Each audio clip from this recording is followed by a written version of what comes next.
السلام علیکم تمام احباب کو۔ میری شادی کو 4 سال ہونے کو ہیں۔ الحمدللہ میں اپنی زندگی کا ایک تجربہ آپ سے شیئر کرنا چاہتا ہوں۔ ہمارا گھرانہ ایک مذہبی گھرانہ ہے۔ میرے والد صاحب کی وجہ سے شادی سے پہلے ہمارا گھر ایک جنت تھا، جو اپنی والدہ سے اور انہیں مجھ سے شدت محبت تھی۔ شادی میری والدہ کی مرضی سے، جو کہ میری خود کی پسند تھی، ایک خالہ کی بیٹی سے ہو رہی تھی۔ میں نے شادی سے پہلے اپنی والدہ کے ساتھ ایک بہت ہی حسین اسکیچ بنایا تھا، اور اپنی شادی کے بعد کی زندگی کو ہم یوں کریں گے، ہم یہاں کریں گے، آپس میں اتنی محبت سے رہیں گے، ہم غیبت نہیں کریں گے، ہمارے گھر سے ہر وقت اللہ اللہ کی صدائیں بلند ہوں گی۔ اور اس کے علاوہ میری والدہ شادی سے پہلے میری ہونے والی بیوی سے کئی کئی گھنٹے فون پہ بات کرتی تھی، ان کی تعریفیں کرتے نہیں تھکتی تھیں۔ یہاں تک تو تھا زندگی کا ایک باب، شادی سے پہلے تک کا مختصر منظر کشی۔ اب چلتے ہیں زندگی کے حقیقی باب میں، مطلب میری شادی کے بعد کے حالات۔ میری شادی کے فوراً بعد، مطلب شروع کے 1-2 دن سے ہی میں نے اپنی والدہ کا ایک نیا چہرہ دیکھا۔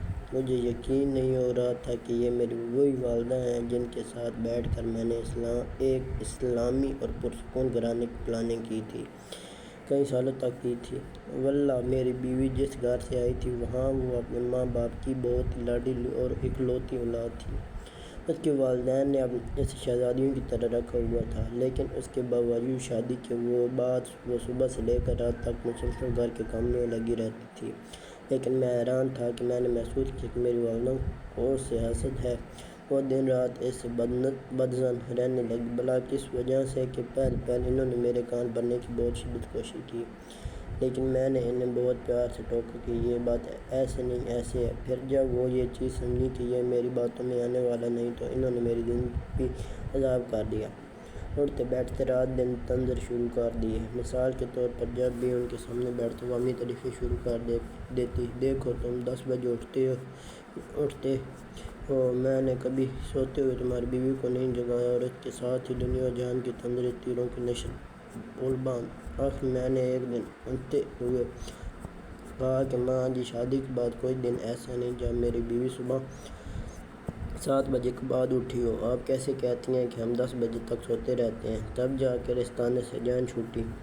اس کے علاوہ ایک بہت ہی طویل فہرست ہے کہ اذیت میں گزرے دن۔ مختصر یہ کہ میری والدہ خود کو میری بیوی کا خدا سمجھتی تھی، جیسے میری بیوی میری والدہ کا زر خرید غلام ہو۔ اور ہماری جوائنٹ فیملی ہے، اور بہت بڑی فیملی ہے۔ صبح سے شام تک گدھوں کی طرح کام کرنے کے بعد بھی میری والدہ کے دل کو سکون نہیں تھا۔ لیکن اس تمام عرصے میں میری بیوی نے کبھی ایک بار بھی میری والدہ کے آگے سے جواب نہیں دیا تھا۔ کبھی اس نے مجھ سے گلہ کیا، لیکن میری والدہ کے اس سلوک کی وجہ سے وہ بہت خاموش ہو جاتی تھی، اور تنہائی میں خون کے آنسو روتی تھی۔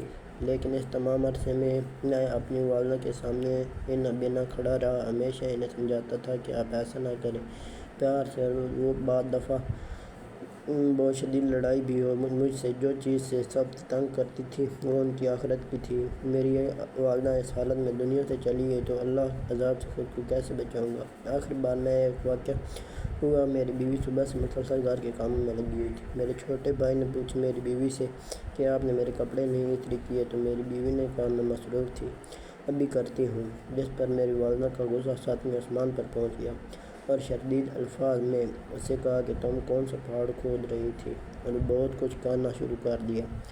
میں نے پاس سے بہت پیار سے کہا ماں جی کیوں پریشان ہوتی ہیں، وہ ابھی کر دیتی ہیں۔ اس لیے تو میرے والدہ خاموش ہو گئی۔ خیر پھر میری بیوی کچھ دن بعد اپنے آپ کے گھر گئی، تو میرے چھوٹے بھائی نے کہا میری والدہ سے کہ اس دن میری بیوی کپڑے استری کرتے ہوئے رو رہی تھی۔ پھر بات کیا تھا؟ میری والدہ نے دنیا جان کی لعن طعن شروع کر دی، اور فوراً اسے کال ملا کے بربلا کہنا شروع کر دیا۔ کہتی ہے میں تمہارے گھر کا جرگہ لاؤں گی کہ تم کیوں روئی۔ خیر اس دن پہلے ماں کو بہت پیار سمجھایا کہ آپ ایسا نہ کریں، اور تنہائی میں رو رہی ہے تو یہ اس کا اور خدا کا معاملہ ہے، آپ چھوڑ دیں۔ لیکن میری والدہ نے مانی تنگ آ کر میں نے کہا کہ میں اب اپنی بیوی کو طلاق دوں گا آپ کی وجہ سے، اور انہیں کہا کہ آپ کو آخر مسئلہ کیا ہے؟ خیر میں اس دن بہت شدید رویا، چیخا چلایا کہ اپنی ماں سے کہ میں خودکشی کرنے لگا ہوں، اس حرام کی زندگی سے اسے بھی طلاق دینے لگا ہوں، جس کی وجہ سے میری والدہ بہت ڈر گئی۔ خیر پھر انہوں نے مجھ سے بہت روکا، وہ بھی رونے لگیں کہ میں کیا کرنے لگا ہوں۔ خیر پھر میں نے فوراً ان سے معافی بھی مانگی۔ بعد میں اب اس کے بعد ہمارے گھر میں سکون ہے۔ میری والدہ پہلے سے بہت بدل گئی ہیں۔ میری بیوی کو بہت تعریفیں بھی کرتی ہیں، ابھی لعن طعن بھی نہیں کرتی، خوشی رہتی ہیں۔ بیوی کو بھی خوش ہے، بہت خوش ہے۔ اتنی لمبی تحریر لکھنے کا مقصد یہی ہے کہ اپنے والد کو جہنم کا ایندھن بننے سے بچائیں اور انہیں سمجھائیں کہ جن بچوں کو ماں باپ نے بہت لاڈ پال سے ان کی زندگی بھی جہنم نہ بنائیں۔ خاص طور پر اپنی والدہ کو اپنی بیوی کو خدا نہ بننے دیں۔ الحمدللہ میں نے اب بہت طویل عرصہ اپنی والدہ کے لعن طعن جو اللہ کی اس وجہ سے وہ صرف خود کو خدا دکھانے کے چکر میں ہوتی تھی خاموش برداشت بھی کیا، لیکن پھر ساتھ ساتھ انہیں پیار سے سمجھانا بھی شروع کیا، اس ڈر سے کہ وہ جہنم میں نہ جائیں۔ اس کے علاوہ میں نے اپنی بیوی کو حد سے زیادہ عزت و پیار محبت دی کہ میری والدہ کو زیادہ تیاں وہ اپنے دل میں بٹھا کر خود کو ہلکا نہ کرے۔ الحمدللہ ایک طویل جنگ لڑنے کے بعد ہم خوشحال اور محبت سے زندگی گزار رہے ہیں۔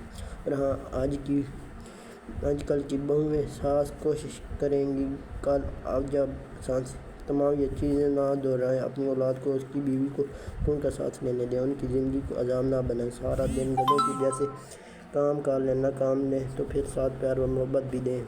یہ دنیا فانی ہے، کل کو اپنے رب کے سامنے جواب بھی دینا ہے کہ اس کی دنیا جہنم بنانے کے بعد اسے گمان ہرگز نہ رہے، بالآخر آپ کو جلنا ہوگا۔